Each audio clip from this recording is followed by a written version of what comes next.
Hey guys, Greg Spiro here, aka Weekly Piano.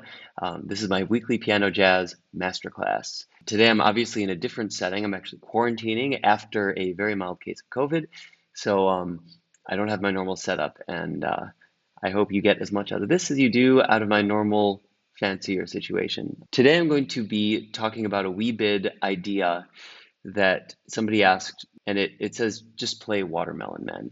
And so I'll do that, but some other people have asked me some things in the context of that song in particular, because there's some cool videos of Herbie playing that song solo, and people have asked, what does he do that makes that so effective in terms of playing solo piano and being able to have a full musical experience?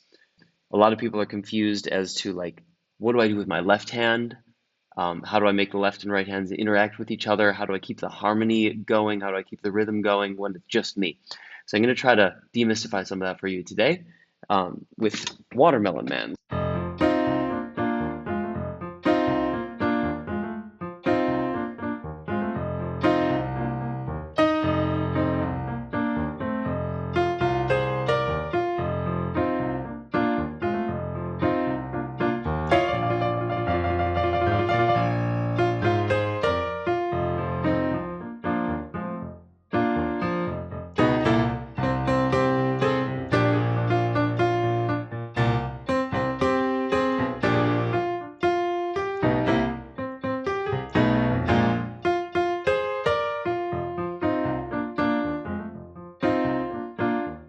So you'll notice at times I'm doing just the melody, at times I'm doing the comping, and at times I'm doing the bass line. For the head, which I'll explain first, and then I'll go into some soloing. For the head, you want to mainly play the bass line as is, and then, move to the different chords. It's really the right hand that's kind of tricky. So you have your melody there, but then you have your comping. And there are times when you can do both. So at the very beginning of the head,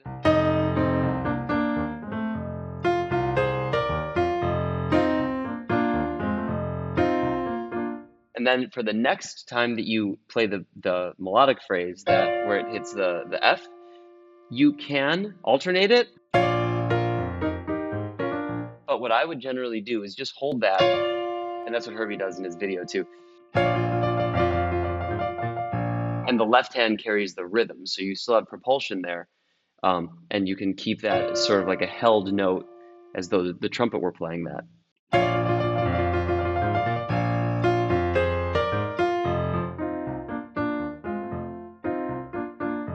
And then to the next part, I like to do hits in that part.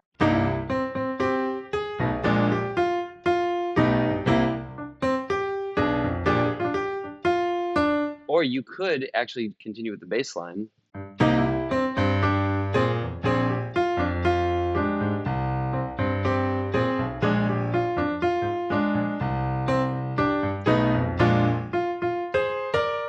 In fact, I like that better. Let's stick with that one. So keep that bass line going throughout the whole head. Then it gets into soloing. And now soloing, it's really important to compartmentalize music, and this is a generality actually, into three parts. There's rhythm, there's melody, and there's harmony. So your left hand is covering a lot of the rhythm for some of it. And your right hand is covering a lot of the harmony, playing the comping and the melody. So you kind of need to alternate between those two, and you can sometimes do those together. When you play a chord, you're playing harmony, but this can actually still be the melody. And Herbie does that too, like.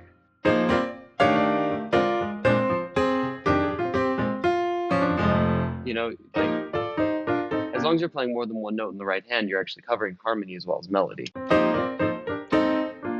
And then you can do different harmonic twists, like what Herbie likes to do, which is chromatic planing. Start on B, go to B flat. So when you're going to the 4 chord, if you were soloing here,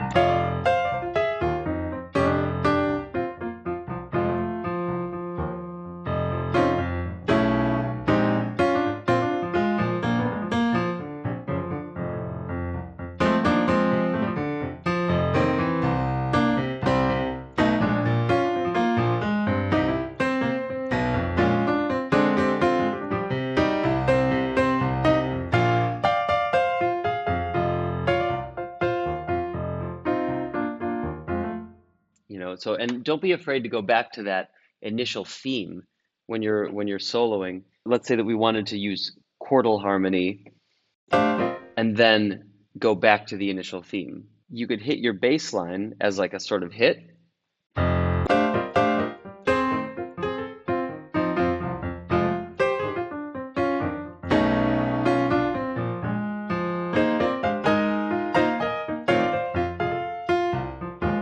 See, I went back to the bass line. Now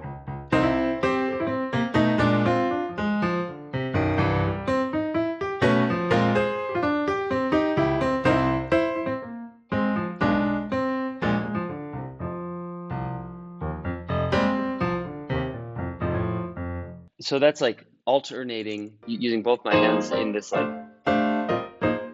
in this right hand comping area, and I can do a hit down at the bottom to ground us harmonically so that then I can move away from it.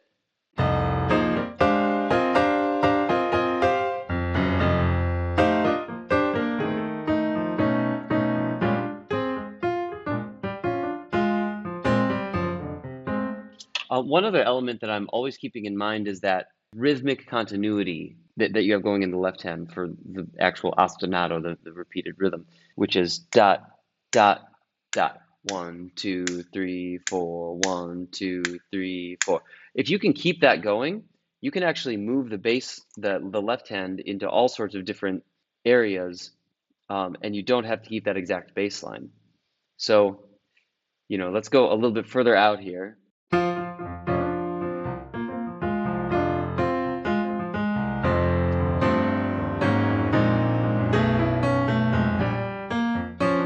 You see what I did there? I took that bump to bump to bump, and I chromatically played with it. 1, 2, 3, 4.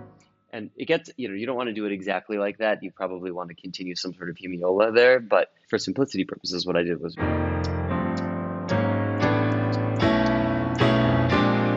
moving up to the 4 from the 1. That was just 1 sus, 2 sus, flat 3 sus, major 3 sus, sharp 4 sus, and then back to the regular dominant 4.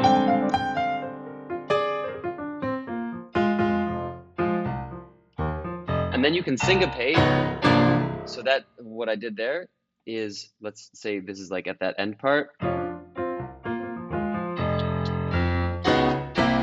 And this is something he does in the Headhunters version, is it's 1, 2, 3, and 4. And so on the and of 3 and the and of 4, you can take the left hand and have that be your harmonic grounding, and you can have your right hand be both harmony and melody.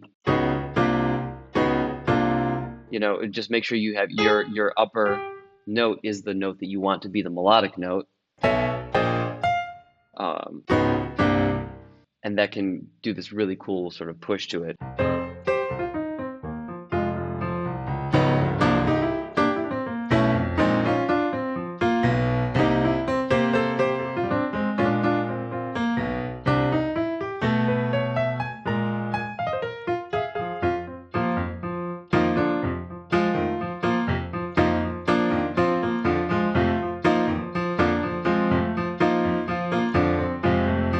So what I'm doing there is I'm just syncopating the rhythm between my left and my right hand, but I'm keeping the pulse that I talked about earlier. Bop, bop, bop, bop. And then I'm filling in some of those beats with the right hand.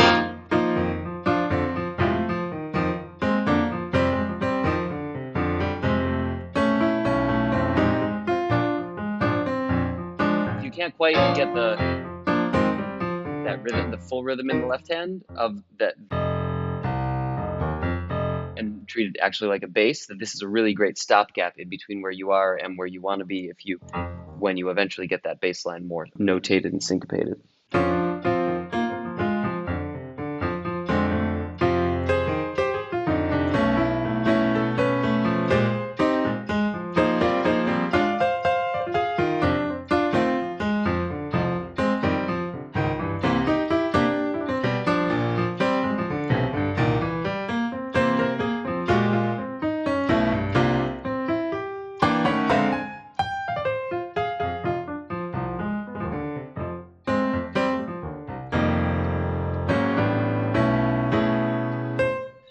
There's a lot of different places you can go with that.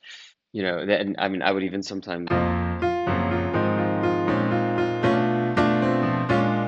when you're trying to go to the four, you can slide up. If you keep a single note sustained through one, flat two, flat three, 1/3 to the diminished flat five, and then or a sus flat five, leading chromatically planing to the four. And the last thing I'll say is probably the most important thing, so maybe I shouldn't have saved it for last, but what are you going to do, is consistent rhythm throughout. As long as you are able to maintain a pulse, and you can keep that with your left foot, like just stomp it, you know, or you can just keep it internally. Different people do it in different ways. But as long as you keep that pulse throughout, and everything you're playing is actually syncopated against the pulse, the quarter note, without having anybody play that quarter note, it will be much more likely to be a convincing, really kind of like full-bodied solo piano experience. Cool. That's all I've got for you today. I hope this is helpful.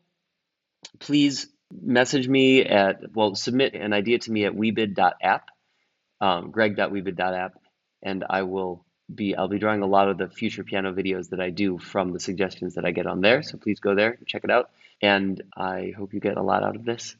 And I will see you next week. Thanks. Peace out, guys.